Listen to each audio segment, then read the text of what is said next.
심한 난청을 가진 경우 무려 5배까지 치매 혹은 알츠하이머병의 발병률이 높았음을 보고하고 있습니다.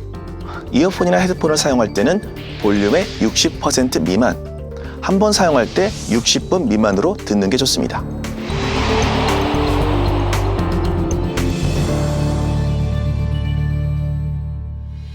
안녕하세요.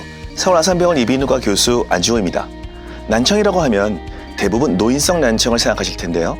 최근엔 젊은 세대에서도 난청이 늘어나고 있고 태어날 때부터 난청 증세를 보이는 선천성 난청도 있습니다.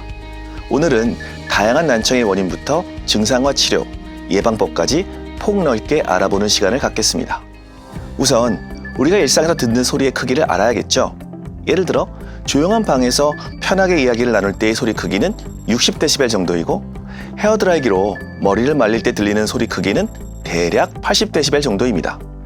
대화 정도 크기의 소리는 하루 종일 들어도 문제없지만 헤어드라이기 크기의 소음을 하루에 6시간 이상 듣게 된다면 소음성 난청이 발생할 수 있습니다. 또한 잘 안 들린다고 무조건 TV나 이어폰의 볼륨을 높이는 행동 역시 소음성 난청의 가능성을 높이는 행동입니다. 본인이 난청인지 스스로 진단할 수 있는 표가 있습니다. 각 항목은 일상생활에서 잘 안 들려서 불편한 정도를 평가하고 해당 점수를 더해서 10점 이상인 경우 노화성 난청의 위험도가 50% 이상이니까 가까운 이비인후과를 방문하셔서 귀건강 관리를 받으시기 바랍니다. 이비인후과에서는 주로 수름 청력 검사와 어음 검사를 통해서 난청의 유무와 정도를 판단하게 됩니다. 난청의 진단은 주파수별로 내가 들을 수 있는 가장 작은 소리의 크기들의 평균값으로 정하게 되는데 일반적으로 20dB 이하인 경우 정상, 40dB 이상인 경우를 불편한 난청으로 분류합니다. 소리의 전달이 되지 않아서 못 듣게 되는 전음성 난청의 경우 수술적 치료를 통해 청력을 회복할 수 있습니다. 예를 들어서 고막의 천공을 치료하거나 연결이 끊어진 이소골을 다시 연결하거나 인조 이소골을 삽입하는 등 수술 치료를 시행할 수 있습니다.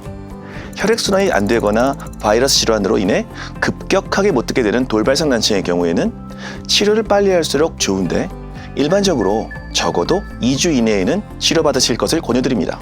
이때 스테로이드를 포함한 약물 치료를 시행하거나 심한 돌발성 난청의 경우에는 고압산소 치료를 시행할 수도 있습니다. 대표적인 보청기로 귓구멍 속에 넣어서 사용하는 귓속형 CIC 보청기와 귓바퀴에 걸고 리시버를 귓구멍에 연결하는 RIC 보청기가 있습니다. 보편적으로 많이 사용하는 RIC형 보청기는 기기의 크기가 CIC 보청기에 비해 크기 때문에 다양한 기능을 포함할 수 있고 충전형 배터리도 사용할 수 있죠. 그렇지만 특히 손놀림이 불편하신 어르신께서 보청기를 착용하거나 뺄 때 불편합니다. CIC 보청기는 귓구멍에 쏙 들어가기 때문에 마스크나 안경을 사용할 때도 탈착의 위험이 없고 외관상 장점이 있지만 배터리를 자주 갈아주어야 하고 귓구멍이 꽉 막힌 듯한 답답한 느낌, 외이도의 습진 등이 발생할 수 있습니다. 어릴 적 자전거를 타다가 더 이상 안 타고 어른이 된 다음 자전거를 탈 때 처음엔 넘어질까 불안하고 힘들죠. 그렇지만 어느 정도 연습하면 예전의 기억으로 다시 잘 타게 됩니다.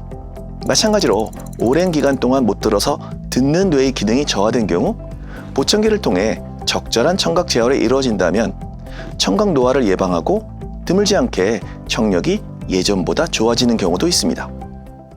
난청과 치매의 연관성이 보고되고 있습니다.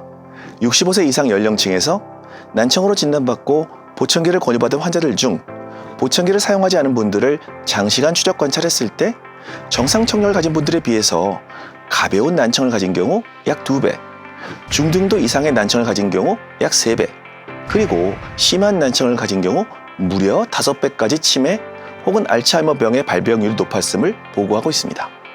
반면 다른 연구에서는 난청이 있어도 보청기 등을 통해서 적절히 청력 제어를 한 경우 정상 청력을 가진 분들에 비해서 치매 발생률에 차이가 없다는 보고 역시 있습니다. 복용하거나 주사를 맞게 되면 일시적 혹은 영구적으로 이독성을 일으킬 수 있는 약물들이 있습니다. 고리이뇨제, 아스피린 등은 과량을 장기 복용할 때 일시적인 난청이나 어지럼이 발생할 수 있고 아미노글라이코시드 항생제, 일부 항암제, 퀴닌 계열의 약물 등은 심한 경우 영구적인 난청이나 어지럼이 발생할 수도 있습니다. 출생 직후 발생하는 선천성 난청은 인간의 감각기관 장애들 중 가장 흔하며 대략 500명당 1명에서 태어날 때 심한 난청을 보입니다. 이러한 선천성 난청의 원인은 매우 다양한데 50에서 80% 정도에서 난청 유전자의 돌연변이에 의해서 발생한다고 알려져 있습니다. 그 밖에 주산기 거대 바이러스 감염, 분만시 뇌 손상 등도 역시 태아의 난청을 일으킬 수 있습니다. 무엇보다도 평소 지나치게 큰 소음에 장시간 노출되는 것을 피해야 합니다.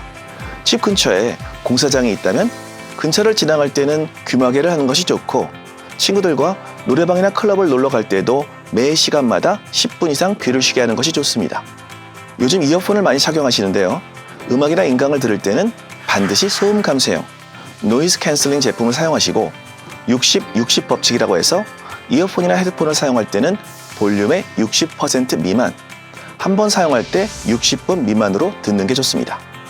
또한 평소 귀 건강에 좋다고 알려져 있는 은행잎 추출물, 코엔자임 Q10 항산화 식품 등을 드시는 것도 좋은 습관입니다. 소음성 난청을 일으킬 정도의 작업 환경이라면 우선 반드시 귀마개 등의 보호장구를 착용해야 합니다. 또한 근무 1시간마다 최소 10분 이상 조용하게 귀를 쉬게 해주는 것 역시 매우 중요합니다. 오늘은 난청에 대해 알아보았습니다. 난청은 단지 소리를 잘 못 듣는 데서 끝나는 것이 아닙니다. 소리를 잘 듣지 못하게 되면 스트레스를 받아 뇌에 과부하가 오고 인지 기능에도 이상이 올 수 있습니다. 또한 대화에 잘 참여하지 못하니 사회생활에서도 자신감이 떨어지게 되어서 사회적인 고립으로 이어질 수도 있죠. 난청은 잘못된 습관 때문에 젊은 나이에도 갑자기 찾아올 수 있으니 항상 주의하고 미리 예방하시기 바랍니다. 환자분들의 건강을 위해 항상 고민하고 노력하는 서울 아산병원이 되겠습니다. 감사합니다.